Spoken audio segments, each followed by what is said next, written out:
Here we go. Back in the car. Over the last 2 years, Brandon Sanderson has taken the internet by storm. I kind of pretended I might be retiring. Yes. No, you didn't. I did. Brandon stress wrote 5 new books. Trending on Facebook, trending on Twitter, trending on YouTube. I've written 5 extra novels in the last 2 years. He's launched 2 crowdfunding campaigns to self-publish 5 books that he wrote in secret.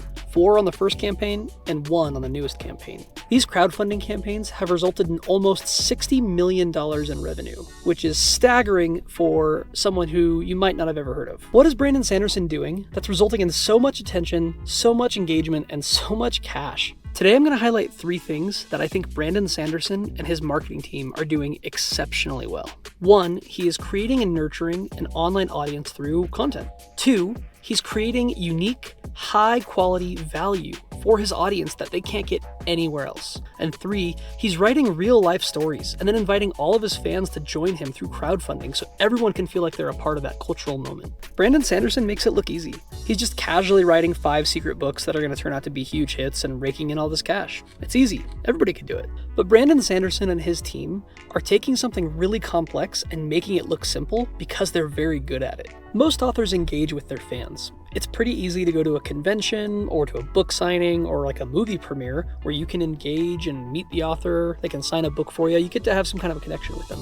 But very few are doing what Brandon Sanderson is doing and creating connections through digital content. Brandon Sanderson's really spearheading the way here. During his first crowdfunding announcement video, Brandon Sanderson gave us a graph that showed us how his time had previously been spent. And then the pandemic hit, and he shows us that his time is being spent a little bit differently now. Previous events where he was going to meet people or sign books or anything like that, all of that had to get canceled. It was a pandemic. What can you do? That left him with some amount of free time. Some of that free time he was able to dedicate to YouTube and creating digital content for his audience. And this is genius for a couple of reasons. 1, growing your own audience right now is one of the most effective things you can do to grow anything you're trying to do. If you want to make more money, if you want to sell more products, sell more books in his case, this is super valuable because imagine as an author, you have to work through publishers and bookstores and editors and all these people to really create content for your audience. But he's able to avoid that entire, mess of whatever's going on over there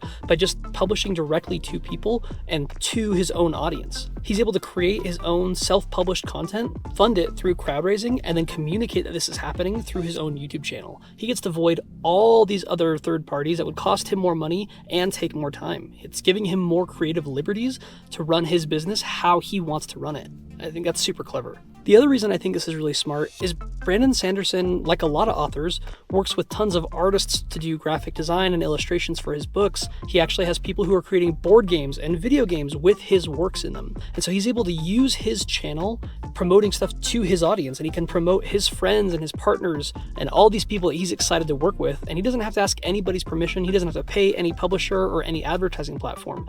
And don't think this is bad for the audience either, right? If you're a fan of Brandon Sanderson, then you want Brandon Sanderson to tell you, hey, here are some of the cool things that I'm doing, right? I'm making a book, I'm making a board game, I'm making a video game or a show or a movie, whatever. You're super interested in that. So him giving you that content and pointing you to the people who are doing that is an awesome, awesome relationship between content creator and audience member. It's a great use of an audience. The next thing that Brandon Sanderson is doing really, really well, that's really clever, is he's creating this unique, high quality value for his audience. If you love anything Brandon Sanderson, if you're a fan of really him, or it could be anybody, but him in this case, and you want more toys or pins or books or video games or movies or whatever it is, he is the only person who can give that to you. He spends a lot of time making sure that what he is giving to you is super high quality, super unique, and super valuable. He's spending his time creating high value products, whether those are books or YouTube content or whatever.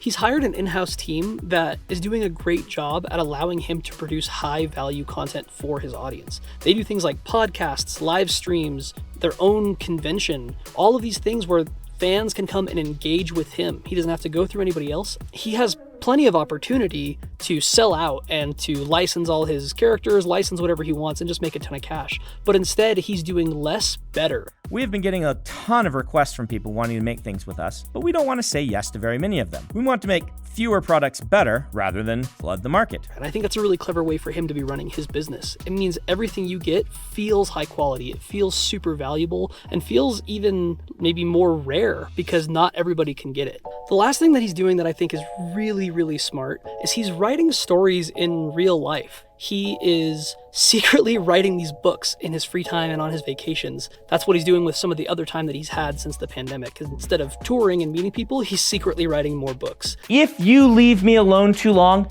I will start telling stories. It's a mathematical constant, as irrevocable as pi. And what would you expect to happen? He writes secret books and then allows you to be a part of the story because you can fund it. You are watching his content, it's super high value, and he says, hey, do you want to be a part of this story, this cultural moment for Brandon Sanderson fans by funding this thing? He even goes a little bit further where before these announcements occur, he does a bunch of stuff to hint that something is coming. For the first one, it kind of came out of the blue. He announced about a day before that some video was going to come out, and then he released a video with him sitting very serious and very dramatic, and the first little bit of the video was kind of dramatic, and it seemed like there was going to be some kind of a confession, something we didn't know. Was he retiring? Was there a scandal? We didn't know what was going on. I have been lying to you. And it turns out he's actually just releasing 4 secret projects. In this latest crowdfunding campaign, this latest reveal of the 5th project that he's written, he has been putting clues, these little hints, through his videos for the last few months. And they're tied to these numbers 6, 3, and 1. And people had been seeing them in these videos for months, and they couldn't figure out what 631 was supposed to mean. And it all was kind of leading up to this other announcement that he was having. He was launching a new signed copy of an old book, and people were trying to figure out how 631 could tie into this book launching. And what he did that was really clever, and this is really genius because it takes months and months of planning, is at the 6-minute and 31-second mark, he announces his 5th book that he had written in secret, and nobody was expecting that. But that's super clever. He'd been planning for months. He'd been putting 631 clues in all of his videos for months, and then tying it to his launch of his other book was this other secret project. It's a genius move to be launching one thing and tie to that another thing. I just think that's a really clever way. You're effectively building all this momentum for the product launch, right? And then you get to piggyback on that momentum with another secret project. And they both can kind of fuel each other. So whereas one might have been a 5 out of 10 and the other might have been a 6 out of 10, together they're a 9 out of 10.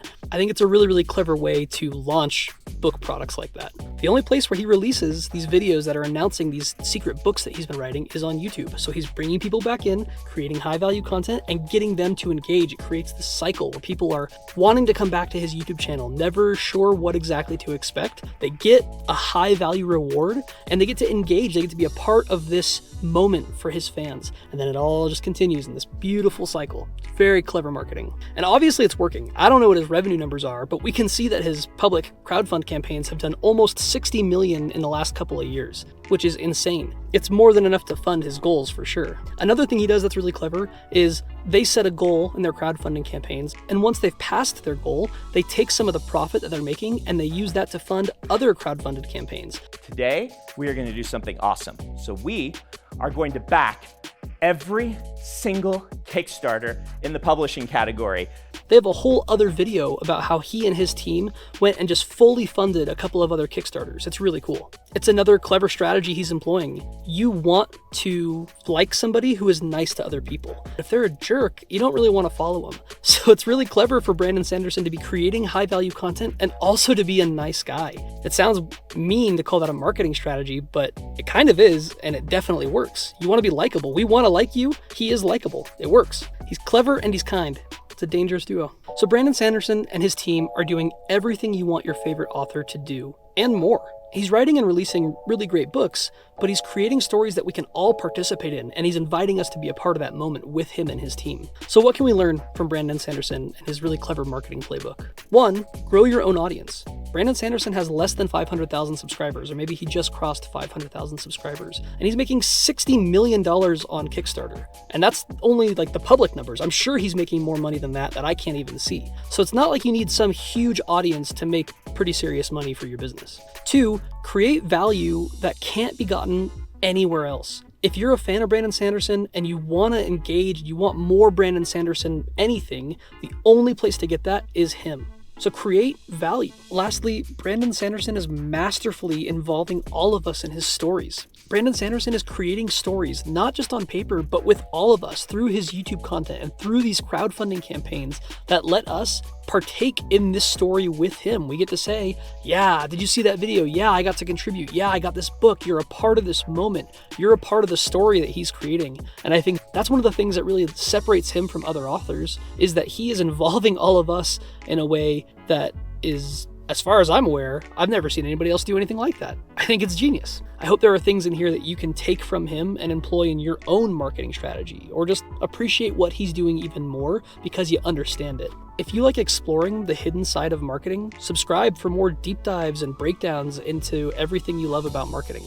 If you make it to the end of the video, leave a little beaker emoji so that I know you got here. If you have any ideas on what I should cover next, leave a comment. Let me know. Always open to great ideas. Till next time.